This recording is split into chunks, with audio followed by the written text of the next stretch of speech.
Buenos días. Hoy vamos a tocar el tema de las fuentes en el derecho internacional privado.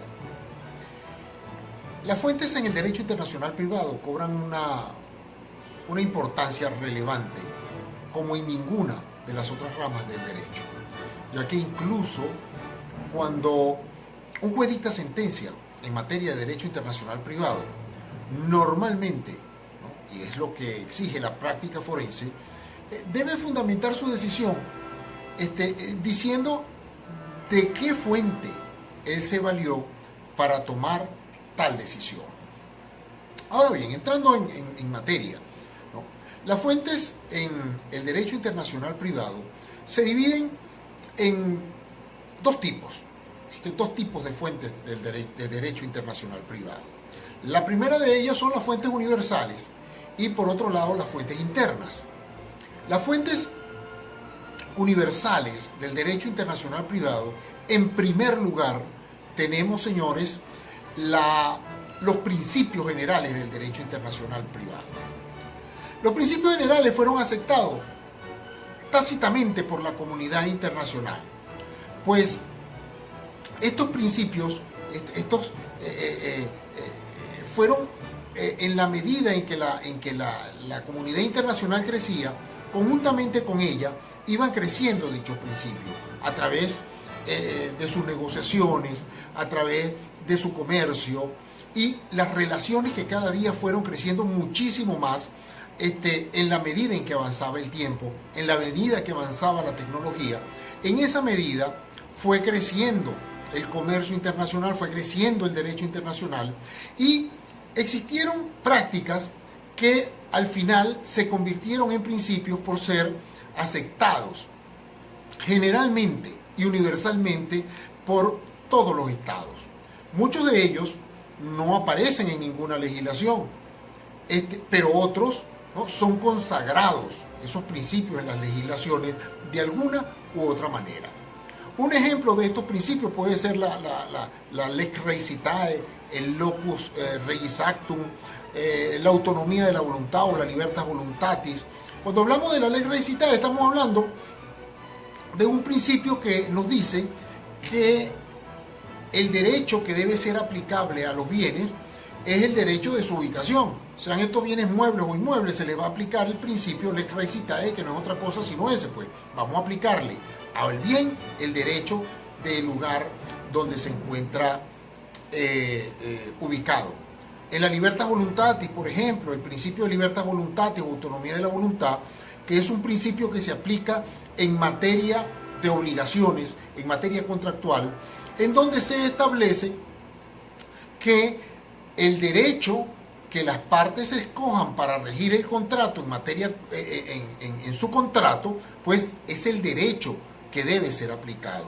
Es decir, basándose en la autonomía de la voluntad que tienen las partes en un contrato, se estima que si las partes escogen un derecho que deba regir el contrato, pues ese derecho debe ser respetado por todos. Tenemos también, a modo de ejemplo, el principio del locus regis actum, es decir, el derecho aplicable o el derecho que rige la existencia de los actos jurídicos. Normalmente le aplicamos este principio que lo podemos sintetizar sencillamente en que las formas, ¿no?, que deben cumplir los actos jurídicos serán las formas que indique el lugar donde se está celebrando dicho acto jurídico.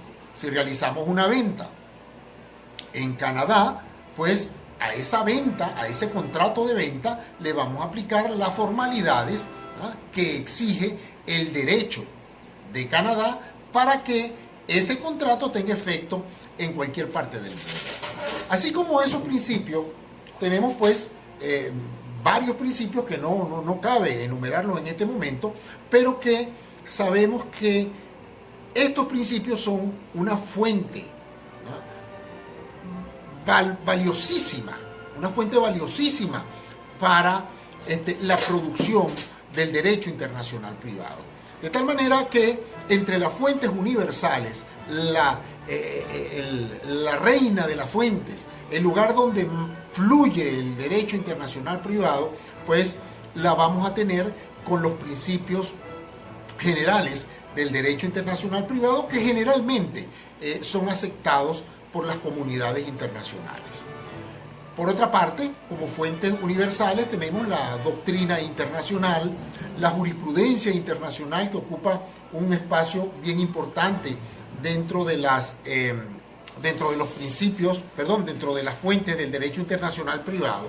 Tenemos también la costumbre internacional, que es muy aplicada sobre todo en derecho marítimo, en derecho mercantil y en el derecho internacional privado, pues la costumbre internacional forma parte como una de sus fuentes universales más importantes.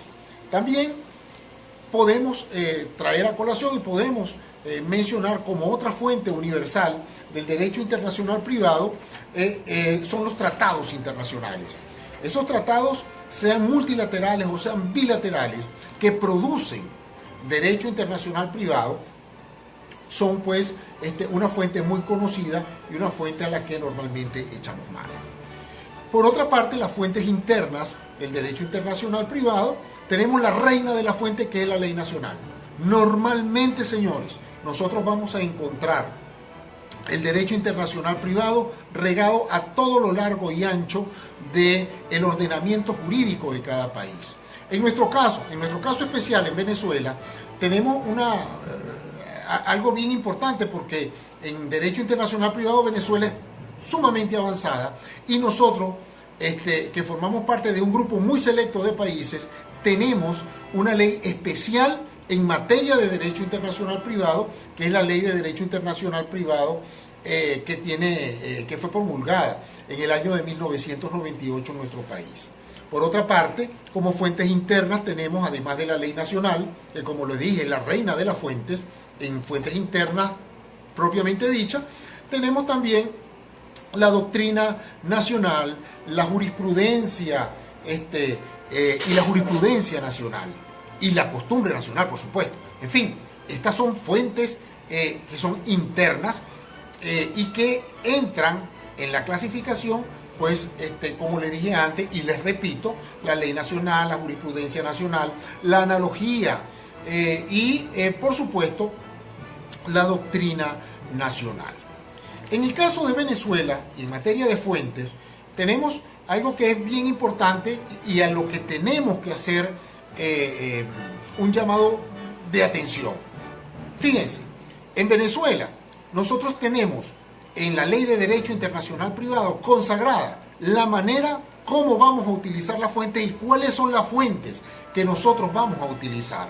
El artículo 1 de la Ley de Derecho Internacional Privado, y me voy a permitir leérselos, tengo aquí la ley a la mano, voy a permitir leérselos para que vayamos poniendo en orden las ideas.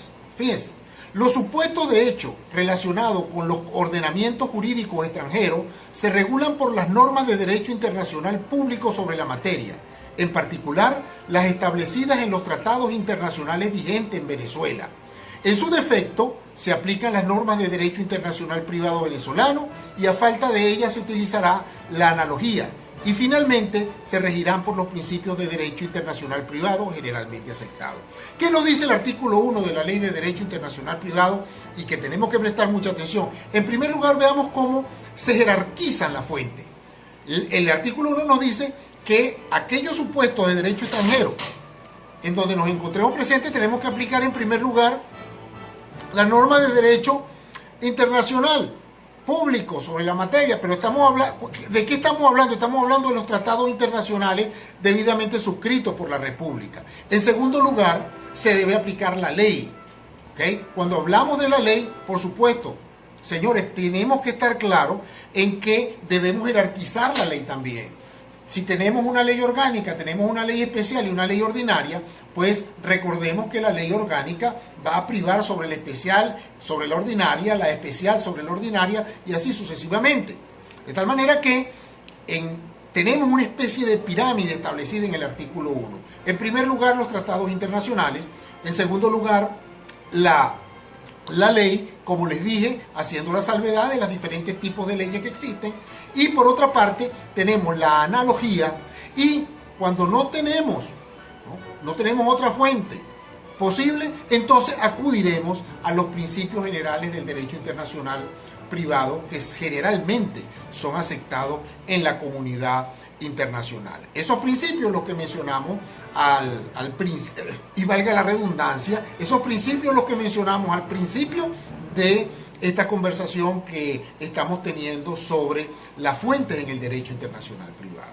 De tal manera que, repito, en Venezuela, el régimen legal venezolano, ¿verdad?, está establecido en materia de fuente en el artículo 1 de la Ley de Derecho Internacional Privado, y establece que las fuentes se deben aplicar de manera jerárquica. En primer lugar, repito, aplicamos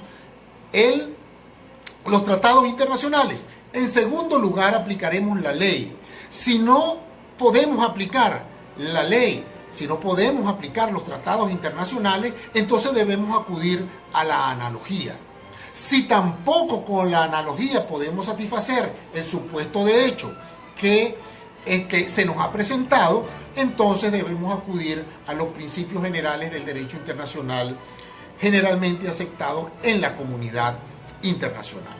Con esto hacemos un breve señalamiento en materia de fuentes. Repito, fuentes universales, fuentes internas y el régimen legal venezolano, que se encuentra establecido en el artículo 1 de la Ley de Derecho Internacional Privado, que se encuentra vigente en nuestro país. Esta breve reseña, con estas palabras terminamos pues la breve reseña en materia de fuentes. Pasen muy buen día, y en otras entregas seguiremos entonces tratando aquellos puntos que son de interés para todos y que lo necesitamos para una mayor comprensión del derecho internacional privado.